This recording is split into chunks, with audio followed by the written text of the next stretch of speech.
What's up you guys, it's Lester Purge Pink, back here with another challenge video. My last challenge video with the theme of Shuckle beating Pokemon Emerald was a huge success, at least by the standards of my channel, so I decided to make another one for y'all.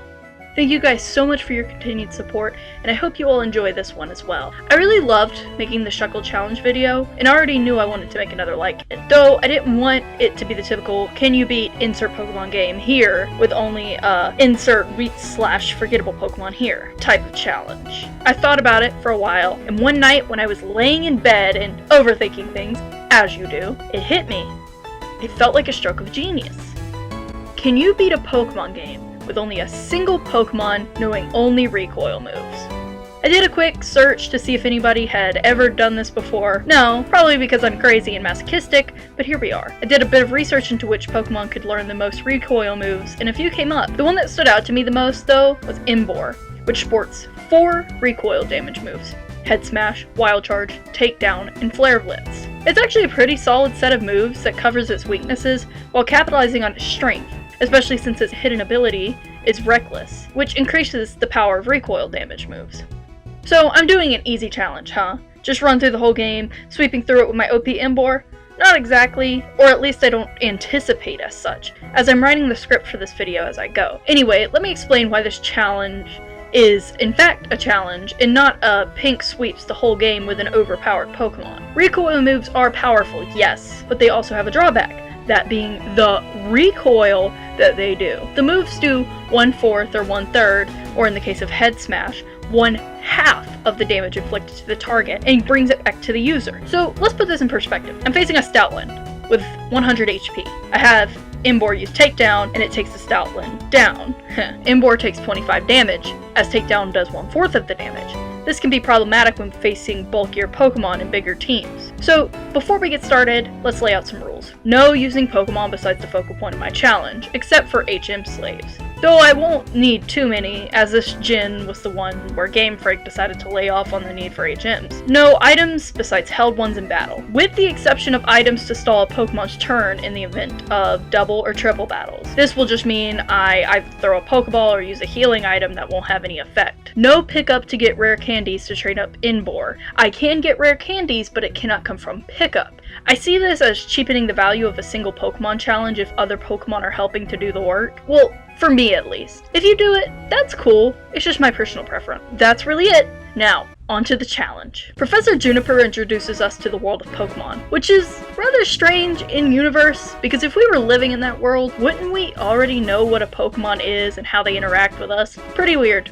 I also find the part where she says, "Let me introduce you to your 2 best friends," hilarious as well. Anyway, the game opens with major lag because of this crap computer I'm working from, and because OBS is running at the same time. This is going to be a theme throughout the run, so I apologize if the footage is a bit choppy. With a little help from Speed Up though, it's mostly rectified, and we find ourselves in our room with one of the aforementioned best friends. The other joins shortly afterward, and we take a peek inside to see our starters. Unfortunately though, I will not be using the Tepig inside. Instead, I hacked a Tepig that suits the challenge. One with a full set of recoil moves to choose from, an adamant nature to increase the damage of them, perfect IVs. Give me a break. This challenge is probably going to be tough. When I load my save file after hacking it in, I already have my hacked Tabasco, the Tepig, so this other one that I obtained can just go in the box. The first 2 rival battles are easy, as I suspected they would be with such a high-powered Tepig. 1 or 2 Pokemon battles aren't where I expect the challenge to come in. I really expected with longer battles with bulkier Pokemon, but for now it's pretty simple, and the sheer power of the moves absolutely destroy my room. With the initial stuff out of the way, we take our first steps onto Route 1. Then we head up north to Town and deposit our legal starter. After exiting the Pokemon Center, we see Getsus giving a speech about Pokemon liberation. In, who is witnessing this talk, comes up to us afterward and claims that he can hear our dear Tabasco speaking. Aw, I wonder what sweet things it's saying about us. Please God save me from this mortal coil. I was artificially birthed into this world and I do not belong. Every bit of code that runs through me feels like the searing pain of 1,000 needles throughout my entire body. I am forced to hit myself with every attack. All for the entertainment of a YouTube audience. I curse my creator. Anyway, so In promptly battles us. It actually takes 2 hits to take the Purloin down due to it using Growl, but, you know, it goes down easy. We then head to Route 2. I tried to battle all the trainers here consecutively, and I actually succeeded, but then the problem came towards the end. Bianca.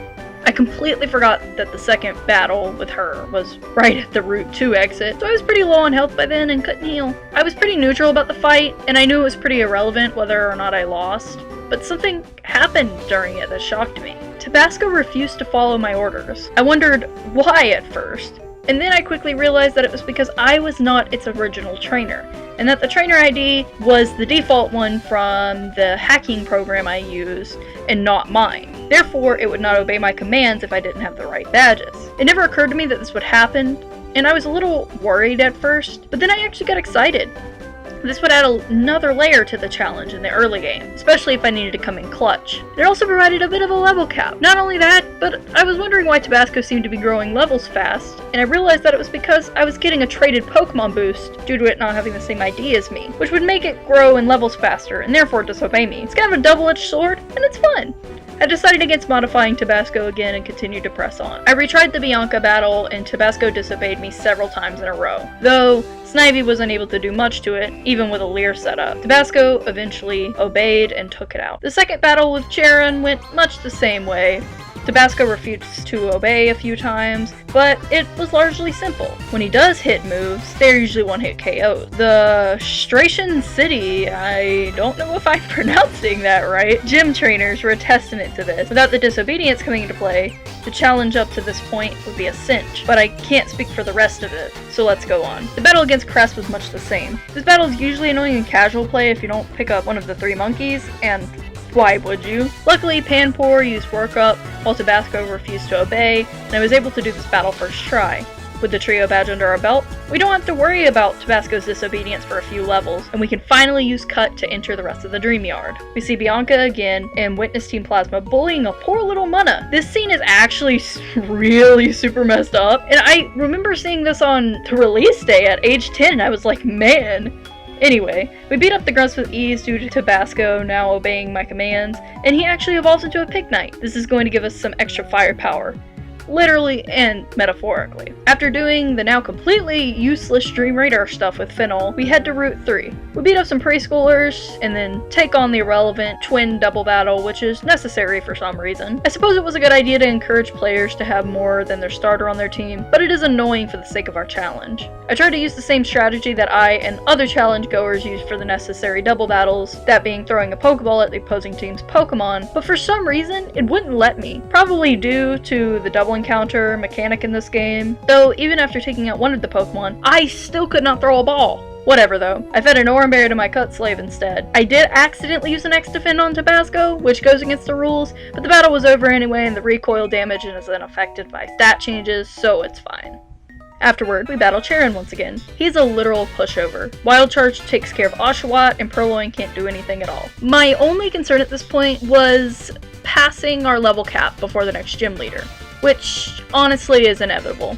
Lenora is a pain in casual play with her Watchog using status moves, and Tabasco being disobedient is kind of a status within itself, so it's a little worrying. After beating Aaaaand, we are informed that Team Plasma has stolen a little girl's Pokemon. We chase after them into Wellspring Cave, and we battle it through a set of grunts. Both of them are easy, and the double battle is laughable. With the Pokemon returned to the little girl, it's time to head to Nasserine City. I avoided the trainers along the way, to maybe salvage a chance of getting to Lenora without reaching level 20. But it was all for naught. I was already level 19 with a lot of experience, and N's battle right before the gym drove Tabasco over the edge. Now it's time for a disobeying Pig Knight again. I went to go fight the trainers that I skipped before taking on the gym. Tabasco was surprisingly obedient throughout the gym trainer battles. There were moments when he refused to take orders, but other than that, it was a breeze. Lenora is a different story though. Basically, her Herdier has the ability Intimidate, which is problematic because it lowers our attack, the main stat we're dependent on. Tabasco would have been capable of taking out Herdier in one hit if not for that stupid stat drop at the beginning. But since I can't take it down in one hit, Herdier is more likely to attack, lowering our HP, which is inevitably problematic due to the nature of recoil move. Takedown does a lot of damage on her end. I wasn't able to best Lenora, and the second try went a bit better, but it still wasn't enough to conquer her. I got to her Watchog, but there was no way I'd win with how low my health was. I managed to take it down to about 3/4 health, and the Retaliate finished me off. I decided to go back and do some training on the trainers outside of Pinwheel Forest. If I was going to be herdier, I would need to go into the battle with at least an extra level to negate the Intimidate drop. The battles weren't too tough, though I encountered a Cottony that brought back my old enemy, Leech Seed. Tabasco kept disobeying, and Leech Seed continued to sap my health. I was actually worried that I might lose the fight, but I pulled through in the end. After defeating all the pre-Pinwheel trainers, I headed back to fight Lenora again. This time, I did end up beating her. It took some RNG blessing, but Tabasco obeyed and pulled through the rest of the fight. Herdier went down with a Flare Blitz, as expected, and for some reason, Lenora went straight for the Hypnosis rather than Retaliate, which I'm sure would have turned the fight in her favor had it not ended right there. The Chesto Berry had given Tabasco came into play, and by a stroke of luck, he actually ended up obeying me, and the fight was over. We obtain our basic badge, but we immediately are thrown into another dire situation. Team Plasma is threatening to steal some bones from the museum! Oh no! They swipe something that is obviously not a Reshiram skull, then bolt for it. We head to the Pinwheel Forest with Berg, and for some reason, he makes the decision to send the less experienced trainer to go into the forest maze, while he just stands at the entrance. We battle through Team Plasma and retrieve the skull for Lenora. Then we head to Sky Arrow Bridge for one of the most gorgeous, inspired experiences in the entire Pokemon franchise. I mean, I know with how choppy my footage is, I can't fully show you, but man, this scene, the angles, just how beautiful it is. There is passion just dripping from this scene. With how Sword and Shield looks in the towns, I mean, hopefully we get more immersive and beautiful areas like this. Then we're in Castelia City. We go to challenge Berg, but have to take care of Team Plasma first. After making quick work of them, we go into one of the best gyms in the entire franchise. I mean, look at it. It's so dang cool. Walking through Honey, God, Gen 5 has some of the greatest gyms in the franchise. Why the heck do people consider it the worst? Anyway, we get to Berg. I really wasn't worried about this fight at all, and justifiably so. He was a pushover. I had managed my resources so that Tabasco was level 29, therefore not getting into disobeying territory. Now, we don't have to worry about him being defiant for a good while, if any time. Heading northward, we battle Bianca once again. All of her Pokemon go down in one fell swoop. I was actually beginning to think that this wasn't much of a challenge, though I wasn't going to let my guard down, as there were some tougher fights coming up that would surely knock me back. Charon went much the same, though he did manage to get me into yellow health with having higher level Pokemon and having them in a larger quantity. I decided to up the challenge a bit. I would attempt to avoid any unnecessary trainers from here on out. Now, I can't guarantee that I avoided all of them. I mean, if they're spinners and I accidentally run into them, it can't be helped. I'm not gonna reset from a save state. Anyway, I kept going due north toward Nimbasa and our next challenge. Before the next gym though, we have to help the daycare man, who has had an unpleasant run-in with Team Plasma. After defeating the grunt with ease, they run off towards the amusement park. We obtain the bike, and now it's time to chase after the two. We are stopped by In, and he confesses that he is in fact the king of Team Plasma. Wow, I totally couldn't tell from the opening cutscene, the hair, and the way you talk about Pokemon that you were somehow affiliated with them. His battle is easy. I was momentarily worried about Sigilyph because of the fact it was a Pokemon that I struggled with when I was a kid, mostly because I was stupid and would send my Servine out against it because I hadn't trained any other Pokemon, but it was fine. Tabasco is an absolute beast with Flare Blitz, and it swept In's whole team. After we beat him, he gets uncomfortably close in our face to question our philosophy, then leaves. We get healed up real quick, and then head to the next gym. I battled one of the gym trainers and found myself excited for this plate. A challenge! See, with the Pokemon being electric type, they're likely to have static, which has a chance to paralyze Pokemon that make physical contact with it. With this element added in, it gives the chance for Tabasco to be outsped, and therefore challenge its tenacity. Honestly, I know I shouldn't be excited about the possibility of a roadblock, but it feels so weird not having any big element of challenge to this, especially since my previous challenge with Shuckle had its, moments. We then head through yet another beautifully designed gym. Look at this place! A roller coaster theme? That's so cool! The hill right before the last track? The loop? That's amazing. Absolutely amazing. Gen 5 is best gen, or at least it doesn't deserve the hate it gets. Don't at me. Anyway, Elisa is something.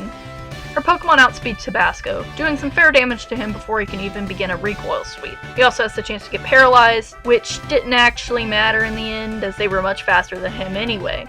I did technically win, but for some reason a battle that results in a draw doesn't count as a win for the player, but instead a loss. I read in a competitive rule set somewhere that the person that delivers the final blow is the winner, so why can't it be like that in the games?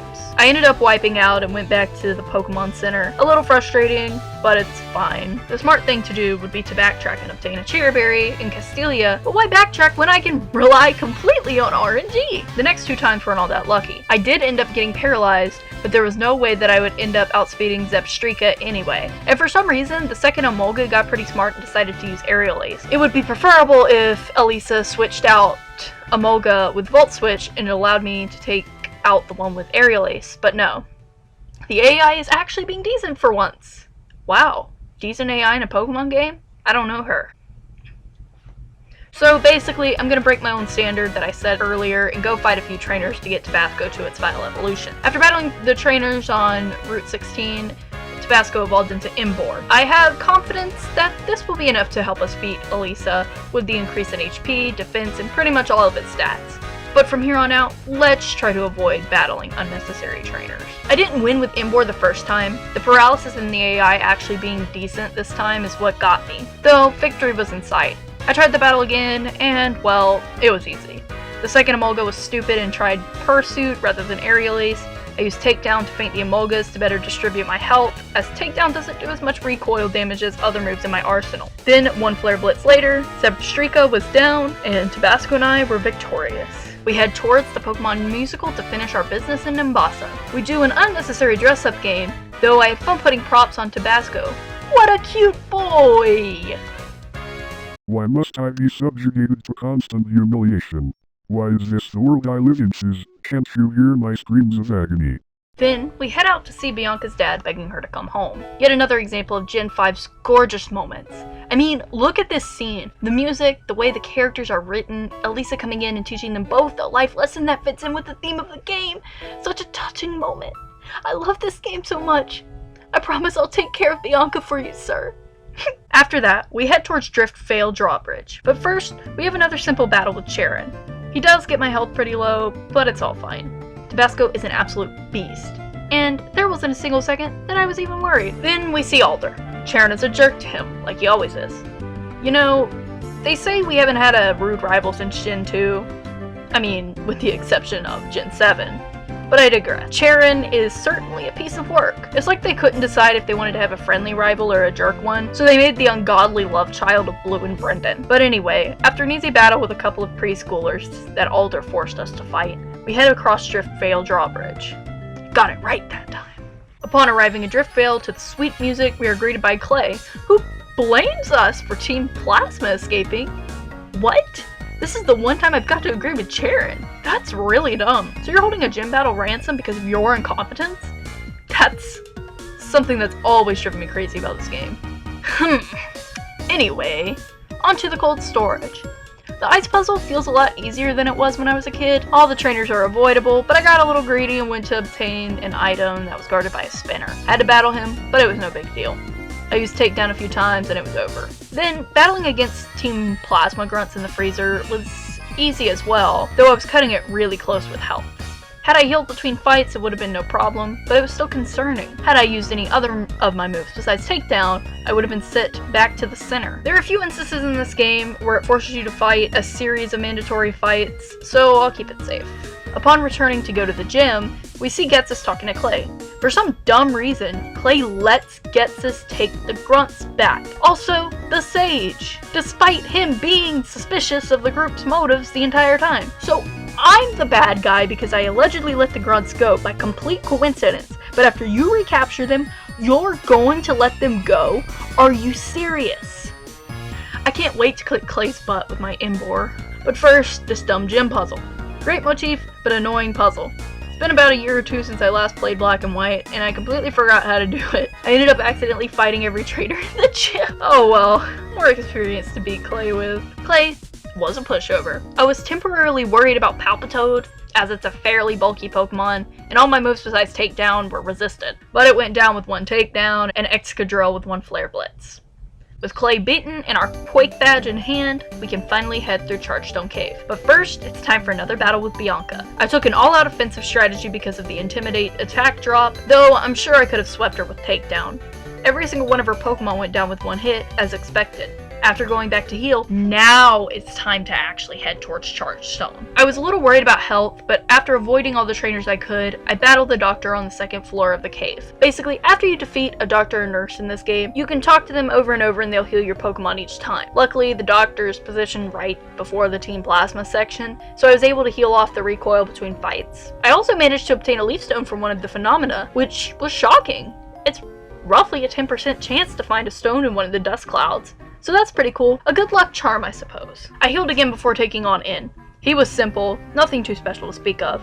I am being more careful now of which recoil move I use though. Takedown does less recoil, but it is weaker and far less accurate. Flare Blitz is a great attack and more accurate than Takedown, but it also does 1/3 recoil damage. Wild Charge is the same, though I save it for water or resistant types. I have yet to use Head Smash yet though. I don't want to take half of the damage I give.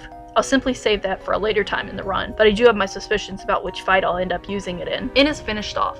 When Professor Juniper walks up, In yells at her for keeping Pokemon in Pokeballs. Look, In, I dislike Juniper as much as the next person, but here's the thing.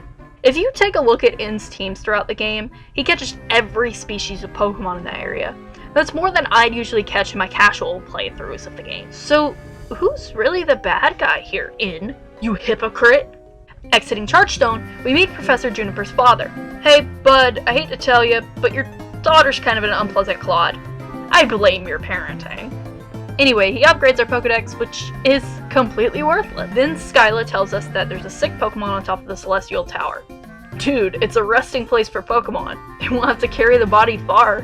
But she insists on going anyway, and we have to follow suit, or else we won't be able to advance the game. We buy some Super Repels real quick to make the trip a little faster. We don't need a ton of random encounters. We head to Walmart Lavender Tower and up the stairs. I actually lost to a mandatory trainer battle because of Takedown missing and the Psychic managing to hit a Psyshock. And on top of that, I accidentally ran into a trainer along the way, which lowered my health from recoil. I had to go all the way back to the Pokemon Center and then back to Celestial Tower. Then it was back to the grind. I lost to a nurse. Ironic, I know. But luckily I was smart enough to save before the fight so I could reset. Blame RNG, cause Takedown missed and Tabasco got confused. I was able to take the I've never been able to pronounce the name of that Pokemon. I was able to take that weird Love Disc knockoff down, but by then Tabasco's health was too low and it took itself out.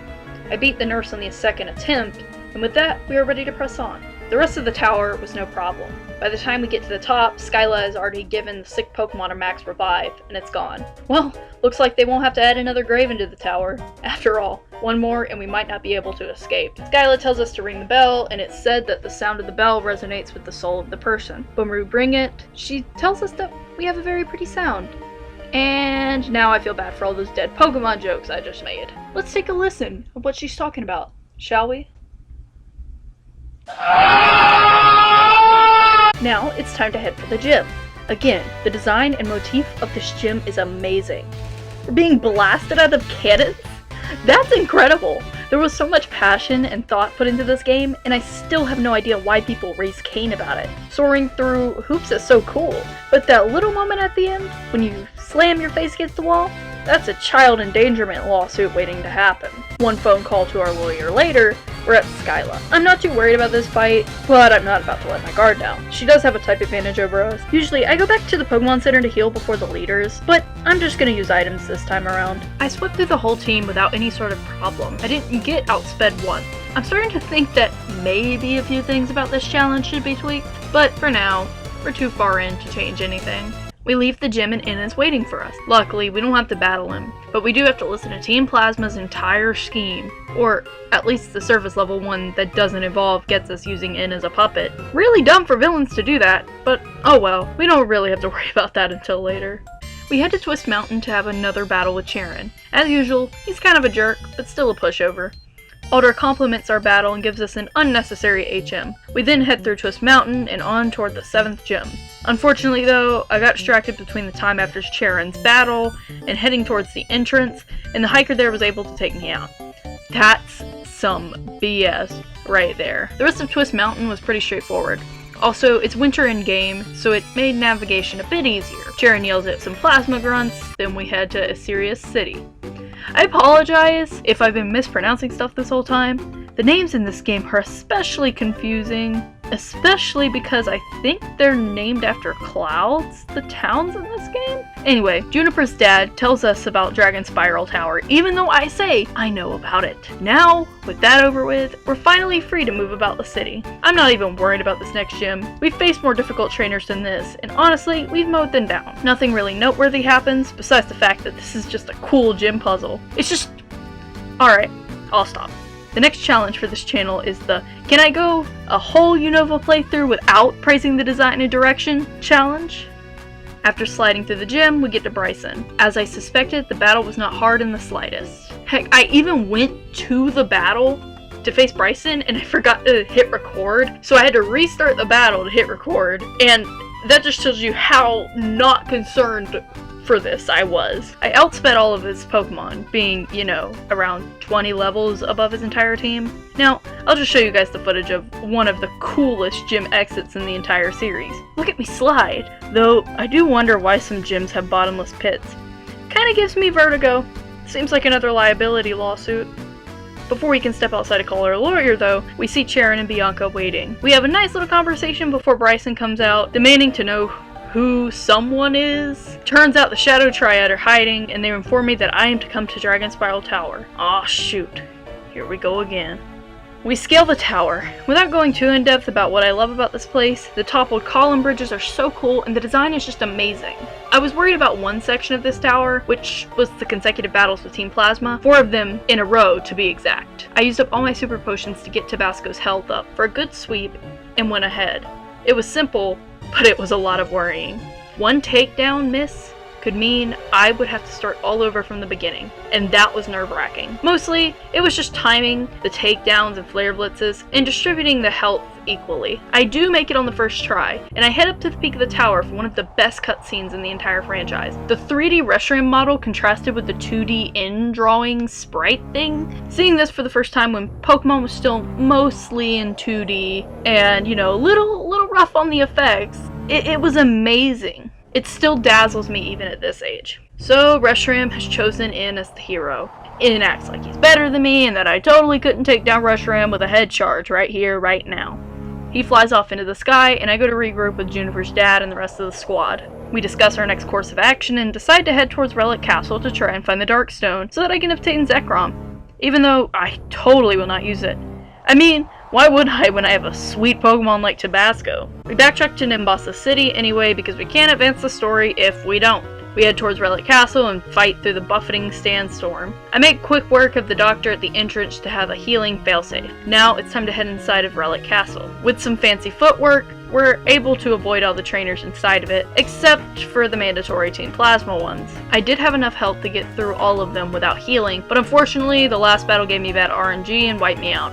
I didn't record footage because it happened so suddenly, but takedown missed and the Grunt's Life Herd managed to get off a slash, critting Tabasco. I was able to get the next takedown off, but by then it was too late and I was sent back to the Nimbasa Pokemon Center.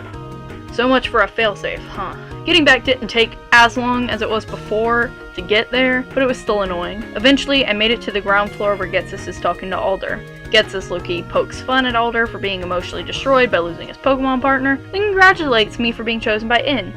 Thanks, I hate it. He then pushes past me and leaves. How? Look, I get that I'm a 14-year-old girl in this game, but Getsus is also a frail old man. How did he have the power? Turns out the Darkstone wasn't at the Relic Castle, but conveniently in the Nacrene City gym all along, and Juniper just so happens to receive this information as we're exiting the relics. Oh, come on. After meeting up in front of the Nacrene gym with the squad, we're given the Darkstone. At least this time we're actually asked if we, a child, want to take on the burden of the world's fate, unlike in Emerald, where a 10-year-old and her Shuckle were tasked with the job. At least there's motivation for us being the candidate with her being the chosen one and the hero and all that. Still though, a little messed up that it's a 14-year-old's job. We backtrack to Assyria's City and skate through Route 8 before heading to the Two-Blind Bridge. Bianca materializes out of nowhere and challenges us to a battle. As usual, she gets blown back. Our health is consistently going into the yellow and rival battles, which is a bad omen for the later game. I am a little concerned about some of these battles coming up, but ultimately, we're too close to give up now. We can finally head across the Two-Blind Bridge, and we're stopped by the Shadow Triad and confronted by Getsus, who pretty much spills his entire scheme and prods us not to continue. I think I will though, just because I can. See ya. Can't wait to kick your butt at the end of the game.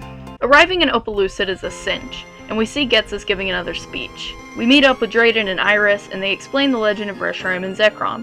And now, we're off to fight the 8th gym. I am a little nervous about this gym, because Dragon resists both Wild Charge and Flare Blitz, and I think that takedown won't be enough to take out Pokemon with such high stat, but we gotta keep pressing forward. I'm sure it won't be too hard, seeing as to how we're almost level 60. I feel more confident after taking out the first gym trainer's fracture in one hit, and now it's time to head out to the rest of the gym. I do end up running into a veteran trainer with a Druddigan though, and it gets rough. I was debating between Wild Charge and Takedown because I knew this thing would be a bit of a problem with Rough Skin and lowered my health. Unfortunately, I decided on Takedown and the opponent was able to use a Dragon Claw and take me down. Okay, so before you say, why were you considering Wild Charge? It's because I thought Druddigan was a dragon flying type for some reason? Not sure why I thought that. But anyway, I thought it would be more powerful and do neutral as opposed to Takedown doing its puny amount. But it turns out that Druddigan is just pure dragon, so I made the right decision using Takedown instead. As you can see in the second fight, I realized that Druddigan was in fact pure dragon, and I did a quick check on Bulbapedia to verify this. Yep. That was a mistake on my part. Once again, another Druddigan screwed me over toward the end. What you're viewing is the successful attempt, but with Takedown missing and the Druddigan able to get off a Dragon Claw, there was no way I would win with the recoil and rough skin damage working together. I did end up going back and beating the Ace Trainer, but he had already bullied me out of my money. Oh well. Iris was fairly easy, though Takedown did miss 2 times in a row. Are you serious? This battle could have been much quicker and easier had RNG not decided to screw me over. Still though, I was able to beat the battle first try, despite my concern. And for the first time, I actually used Head Smash. I wouldn't have had I not been worried about taking another hit. With one fell swoop, Haxorus is out, and the 8th badge is ours. Juniper is waiting outside of the gym and escorts me to the Route 10 gate. In an attempt to make her a likable character, Juniper asks me if I regret going on my journey. And, well, I'll talk about that question later on in the video. After healing at the Pokemon Center, we're ready to march on towards the final stretch of the run. First, we accidentally run into a veteran trainer that brings our health down to the yellow, and even though I absolutely knew in my lizard reptilian brain that there was a rival battle up ahead, I didn't heal and Charon KO'd me. Annoying, but not too detrimental of a loss. After all, money is kind of irrelevant as long as I have enough healing items to get me through Victory Road in the league. I challenged Charon again and beat him. A main theme of this challenge is that if you have health, you're pretty much set. All of his Pokemon go down in one hit, and it's pretty much straightforward from here. Now it's time to set off to Victory Road. We'll head through the badge checks and start towards the Pokemon League.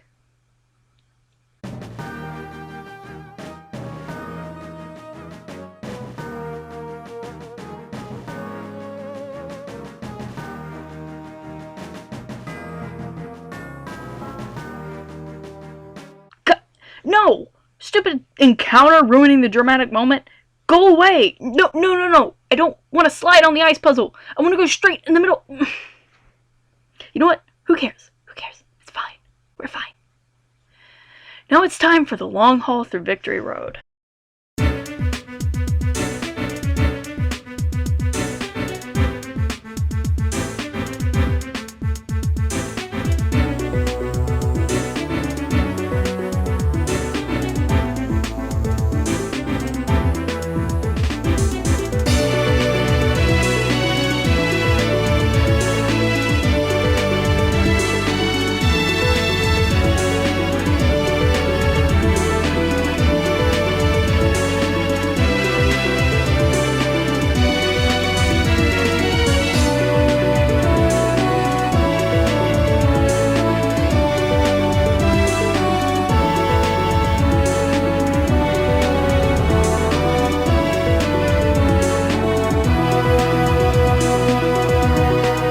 After scaling Victory Road, we're finally at the Pokemon League. We get healed up and stock up on 10 full restores, just for good measure. This time I don't actually sell all my stuff that isn't a healing item, and now we are ready to enter and face the challenge that's ahead.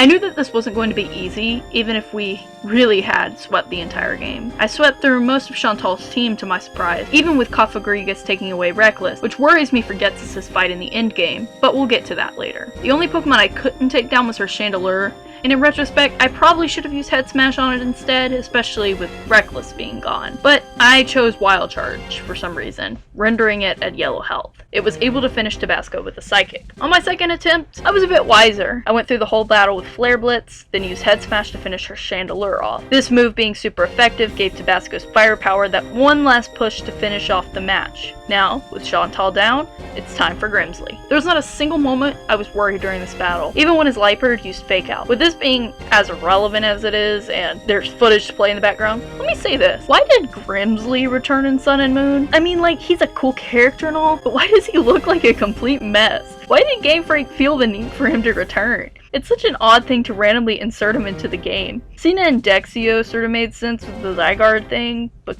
Grimsley was just there. Why? With Grimsley, the edgelord taken out, we heal up and head towards Caitlyn. There was a glimmer of concern for this fight, as in the event that I was unable to land a move, she would be easily able to take us out or lower our health to the point that Tabasco could feint itself with recoil damage. Nothing of the sort happened though, and we were swiftly finished with her.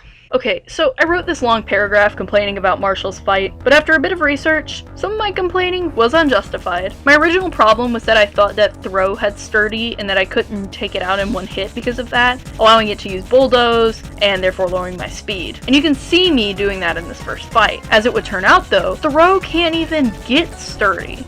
So I'm a pretty big clown. Even with the Bulldoze issue out of the way, Sock still has sturdy, and it presents a problem. It's not that it can do a ton of damage to me, but it's that it forces me to do a ton of damage to myself. When I use Takedown, all of Sock's health is depleted, and Marshall heals, forcing me to use another attack and hurt myself even more. He does this twice, and by then, I'm free game to his next Pokemon or my own recoil attacks. My second attempt wasn't any better, even with the new knowledge of Throw not being able to do anything to me.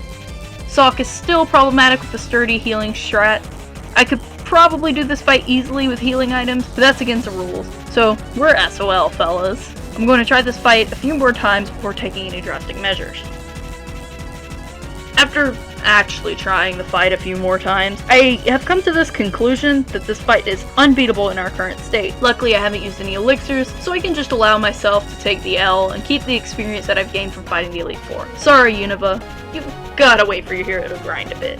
I got up a few levels with the help of the trainers I skipped in the Lucky Egg. I also went to the more of a serious to scoop up a citrus berry from a trainer, which was my original strategy that I had planned to use against Marshall, but decided against it when I realized the Shell Bell would probably fare better and that I may need to save the berry for later, as only one is obtainable as of now. I went back to Driftvale as well to pick up the Shell Bell, something I should have done when I was there earlier, but oh well. I'm more concerned about it now because of us being so late in the game. And, well, it really helped. I managed to take Marshall down with the help of the Shell Bell, constantly healing Tabasco every time he inflicted damage. Even with that annoying sturdy Sock, I found that it only took one try to get through Marshall with this new strat. Now, it's on to the Champions Room. We head in to face Alder, only to discover that In has successfully beaten him. The Team Plasma Castle pops up from the ground somehow, and In states that he wants us to test our ideals against him.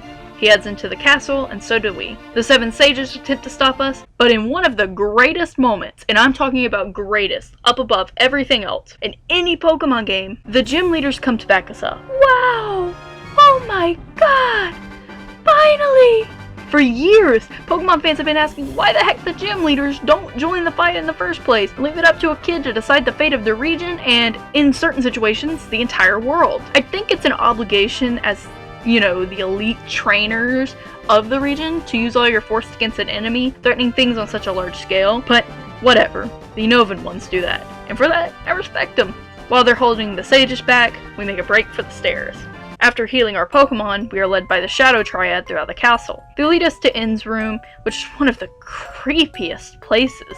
The weird music, the toys that are still going, knowing about Ghetsis' manipulation, makes for one of the most heartbreaking and darkest scenes in the entire series. Once more, I'm going to say that I know I'm praising this game too much, but come on! I'm trying to outweigh all the hate this game gets when it's so brilliant!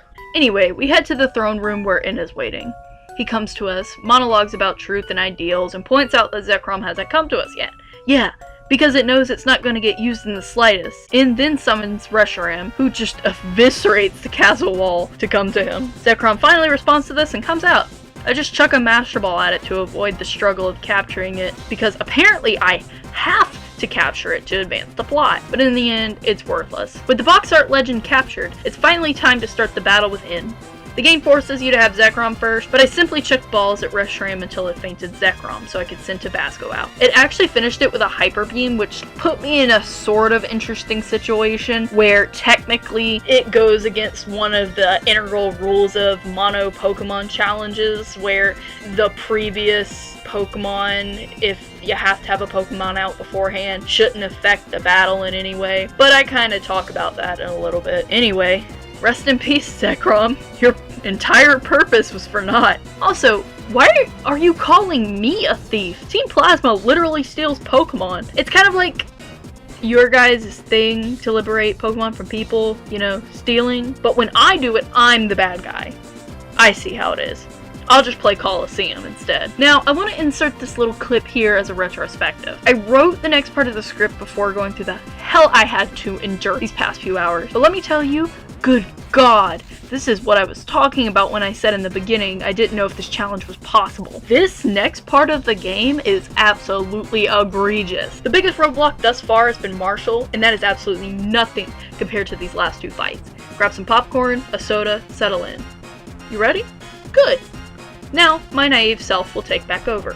Anyway, Tabasco comes out. I save state here so I don't have to deal with the process of capturing Zekrom and throwing balls at the Reshiram over and over. But for some reason, every time I try to go for head smash, it misses. I chalked this up to a freak accident at first, but I kept resetting the fight and it happened over and over and over. I decided that it wasn't fair to keep the battle going if Reshiram couldn't attack back, as it had taken Zekrom out with a Hyper Beam and its immobility would influence the fight, which is against the rules. So it was one of two things, trying to hit the first turn, or throwing a ball until Reshiram was able to attack again. I tried the latter, but it still misses every time. I literally think I accidentally RNG manipulated this happening by a freak incident. Now it's lesson time with Luster Perch Pink. Even if RNG manipulation isn't the cause of this, I would still like to educate you on this topic because I think it's pretty cool. If you don't know what RNG manipulation is, simply it's a series of inputs and such used to create a desired outcome in an RNG heavy game such as Pokemon. This is a tactic used by speedrunners, at least in the Pokemon segment, in order to optimize their time, such as a strat in Gen 1 any percent glitchless runs to get the Nidoran mail that they are going to be using for the rest of their speedrun. But for me, if this was a freak accident with something I did to put the RNG out of my favor, or maybe perhaps it was the frame I stated on, it seems that I missed the attack every time. If you know anything about Gen 5's RNG and have an explanation for this, please comment down below. It takes me forever to do this battle. After numerous tries, I eventually let myself lose to get my bearings before trying the fight again. Incidentally, I've always wondered what would happen if you lose the end fight, and it turns out you just go back to the Pokemon Center you last used. In the League Center, there's a plasma grunt that offers to teleport you back to N's castle. Pretty sweet if you ask me. It's funny the things you realize when you play the game differently. When I went back, I pondered how in the heck I was about to do this. Sure, I reset the weird RNG thing that happened. Cool, but now it was a matter of figuring out what my next course of action is. Even if I beat Reshiram, Caracosta was there to absolutely wreck me afterward. It had Waterfall and Stone Edge.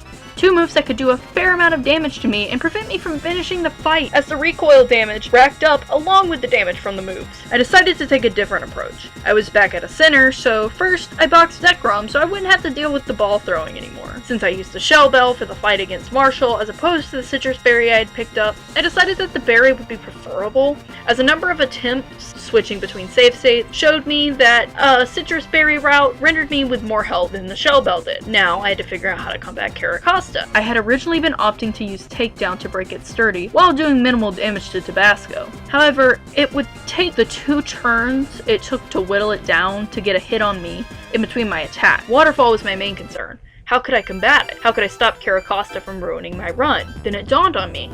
Flare Blitz. Sure, it's a lot more powerful than Takedown and does more recoil to Tabasco. However, Flare Blitz is also 4 times resisted by Caracosta. Not only that, but it also has the chance to burn, which would decrease the power of Caracosta's attacks since its attacking moves against Tabasco are physical. Crazy, but it just might work. I safe stated in the middle of the battle after defeating Reshiram so that I could repeatedly have the chance to get Caracaustic burned. But after a few tries, I suppose that this may be the same problem I was having earlier, because I couldn't get the burn off for the life of me. I'm not sure what this is, but it's annoying and hindering. But whatever, I guess I just gotta play fair instead. I just decided to keep restarting the battle over and over until I could get the RNG I wanted. It was tough, it took a lot of time, but eventually the battle came that I was able to emerge victorious. I took out Reshiram with a head smash, then got to Caracosta. I got the much coveted burn, then it was rendered useless against me. I was able to take it out with another blow, then finish off the rest of N's team. I was pretty calculated about what moves I used against which Pokemon in order to preserve my recoil health, but man, this battle was amazing. It was frustrating, sure, but it reflected what I had been expecting this challenge to be, and it gave me a glimmer of what it could have been. And I was excited to see that there was finally a bit of challenge involved. Finally, N was beaten. He gets way too close for comfort again before Getsus joins us and yells at him. He has some pretty harsh words to say to the kid. Man, any redeemability you had was stripped away by this moment. And people wonder why I hate Getsus. I ended up hating him even more because of his fight. I had suspected from the beginning that both N and Getsus' fights would be difficult, but man, this is just ridiculous. Getsus leads with Cofagrigus, which I mentioned that I was worried about earlier during Chantal's fight. Cofagrigus negates Tabasco's Reckless ability with money, rendering his recoil attacks not as powerful. If I could just OHKO everything, this fight may not be as hard, but Reckless being taken away on top of the resistance that Getsus' Pokemon boast is painstaking. Cofagrigus goes down in one hit to Flare Blitz. Getsus and sends out Bouffalant, who really isn't much of an issue if taken down before it can use Head Smash. Ah, I see you are a man of culture as well. On the first attempt, I tried to use Takedown on it to preserve health, but it lived, and it managed to severely damage Tabasco with its own recoil move. So it's better advised just to take the damage and eliminate it before it can eliminate us. Then Getsus sends out Seismitoad. This thing is problematic because it's fairly bulky, and all I can do to it is Takedown, as it resists all of Tabasco's other moves. Luckily though, I managed to get a crit and take it down with one takedown. Now it was onto his Hydreigon. Not even gonna lie.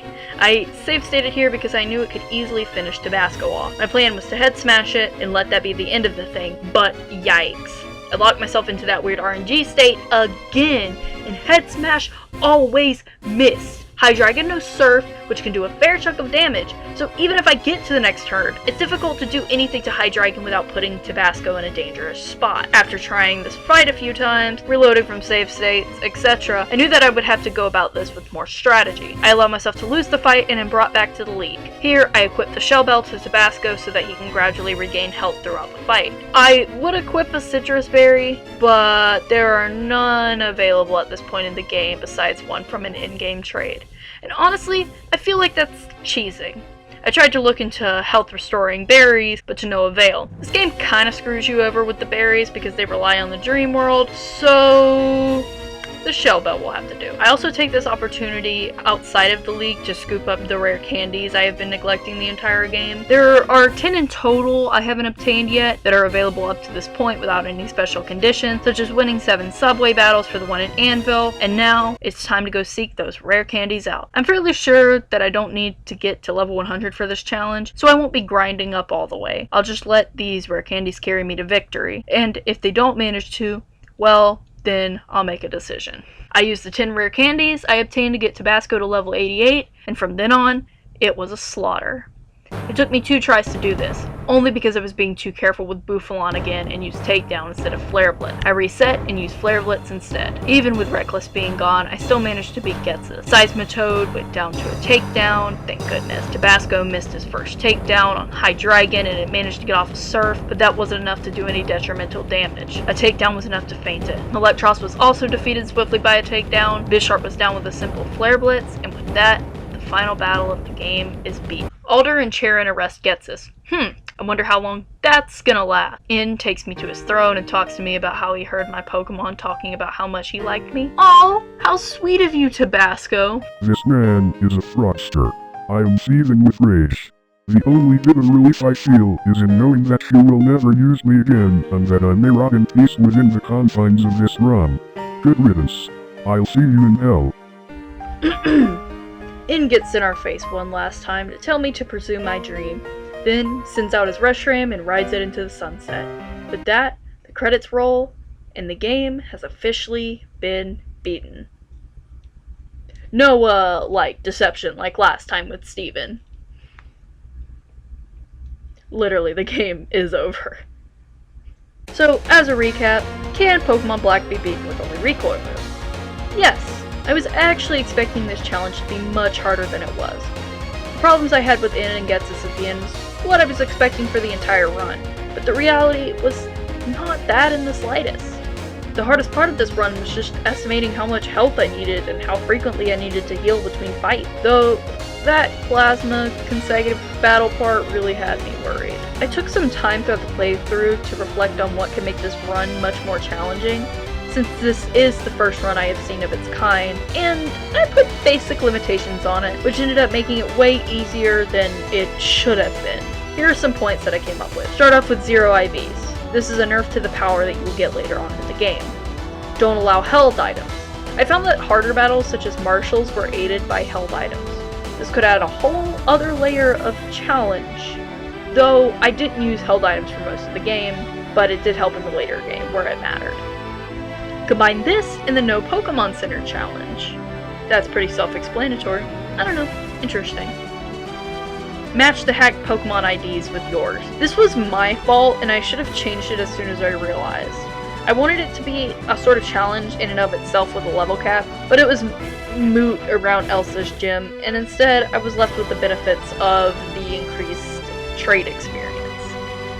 Combine this and the No Grind challenge, in which you avoid all skippable trainers and run away from every wild Pokemon battle. Gradually give the Pokemon the recoil moves. For example, let's just say I go back to the beginning of this.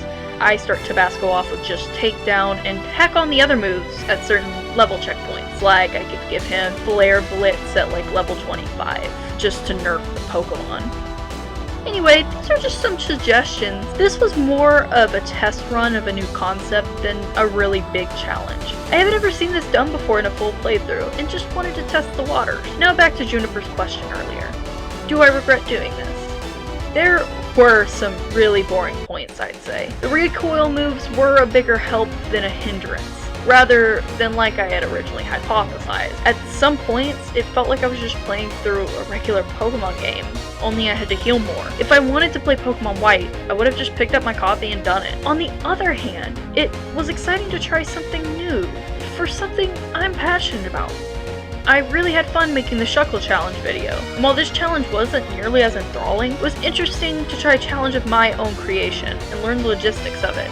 So, no, overall, I don't feel regret for doing this challenge. And since I enjoy doing these videos so much, feel free to comment any suggestions for future Pokemon challenge videos below. For now, I'm gonna go treat the 3rd degree burns I have from how hot my computer was from running OBS in Des Moines at the same time during this blazing challenge. This is Lester Birch Pink, signing off, challenging myself, chasing that YouTube dream. I'll see you guys in the next one.